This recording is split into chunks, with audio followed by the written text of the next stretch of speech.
What's up, man? It's your big brother K-Rino. Look, I want to talk about the centuries-old art of buck breaking. And for those of y'all who might not know what buck breaking is, it's a practice that goes all the way back to slavery, where the slave master would take the biggest, strongest male slaves, the one that may have been the most um, forceful, the most rebellious, the most dominant, and they would go through a process where they would try to break him down physically, break him down mentally, and the reason why they would do this because they didn't want the leader exercising his influence or power over the other slaves. They wanted to be the ones who controlled the thinking and the mind frame of the slaves. So it's kind of like in a fighting situation where you say, you know what, I'm gonna hit the biggest guy, and that'll make all the rest of the guys back down. It was kind of that same principle, but buck breaking did not stop in the times of slavery. It has transcended generations and transcended centuries, and has now become evolved into the modern era. And what they do, they take black entertainers and they use the lure of money, they use the lure of status and position, and in order to control a lot of these entertainers, a lot of these athletes, or in any field that you get in, it could be politics or whatever. They will give you a spot, and then they will see how bad you willing to keep that spot. What are the things you're willing to do? And it's crazy because even in the time of slavery, the slave masters would actually sexually abuse the slaves, the big guys. They would do that, and it's funny how even today in Hollywood there are reports of some of these perverted Hollywood executives that will do the same thing or attempt to do the same thing to some of these upcoming actors and some established actors that have been um, sexually abused. And I'm not talking about the females, I'm talking about dudes, I'm talking about men who have made these reports. Of course, we know they're doing it to the females in every genre that there is, but they also it's very prevalent among males. Now, here's one of the things you got to understand: the principle is the same. They want to make an example. They will build you up to tear you down, and what that does, that sets an example for any of the other entertainers slash $1 million slaves to to look at and say, well, man, if they tore down that guy and he was way up here, then I better shut up. I better stay in line.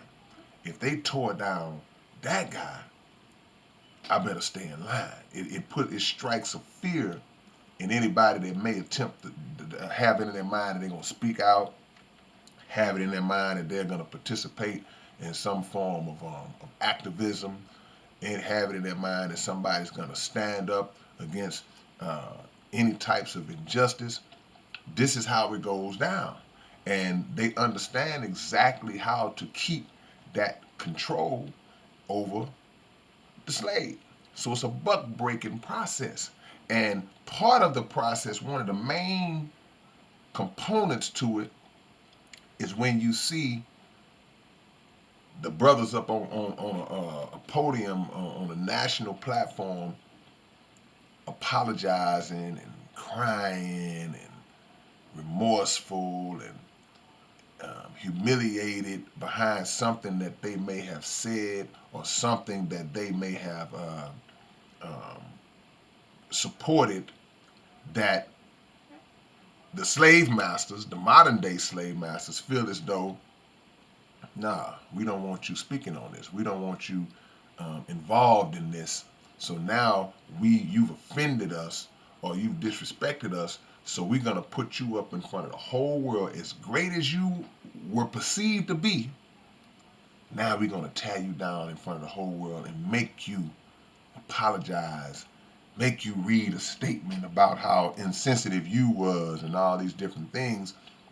And that sets an example to everybody else who's watching. So at that point, the buck has been broken. At that point, he's broken. Another way that they do it, of course, we know this is one of the most prevalent, common ways that it gets done. They like to put black men in dresses. Just go through history. Go through the history. You will see many of our greatest actors, rappers, entertainers in general, athletes. Just go through comb through history. You will see so many examples of them being made to wear a dress, or not always made. Just if the money is right, sometimes it doesn't even have to be a forced situation or threat in the situation. It's like, this is what we'll pay you. We need you to, this one scene calls for you to put on this dress. Okay, I'll do it. It's a fun, you breaking the buck. You breaking the buck. Because what if I looked at you as a hero, as an influence, as somebody that I looked up to, um, as a symbol of manhood, and then I look up and now you're in a movie with a dress on. What does that do for me as a youngster? What does that do for any young brothers and sisters coming up? See, it's a process, and it's not an accidental process. Like it's done physical and it's done psychologically, and it's part of their um, perversion and it's part of their rituals, but it's also just part of the process of gaining that control over you and establishing dominance in their mind, because they understand how bad a lot of our people want those spots, want those positions, want that money. So at some point, we got to get to a point where not even money is worthy of us compromising our manhood or our womanhood. We got to get to the point where there's no dollar amount, where there's no amount of zeros that can follow another number that would cause us to do that, cause us to allow that. And we got to study history to know that everything I'm saying is an actual fact. There's no lies in anything that I'm saying. They want to know how far you'll go. It's a game in a lot of cases. They just want to know how far. What can we make him do? He comes off as being this strong image. He comes off. Let's see what we can make him do. Let's see if that's real or if that's just a facade or just an image he's trying to portray. See what we can make him do. It's buck breaking.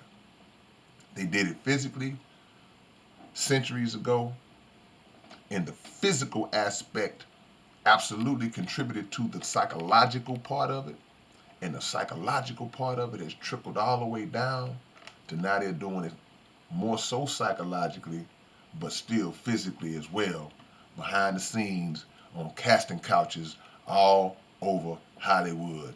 So keep that in mind, man. It's your big brother K-Rino. Stand on your principles. Never let anybody compromise you as a man or as a woman. And don't let money be your God. All right, man. I'll catch y'all later. Peace.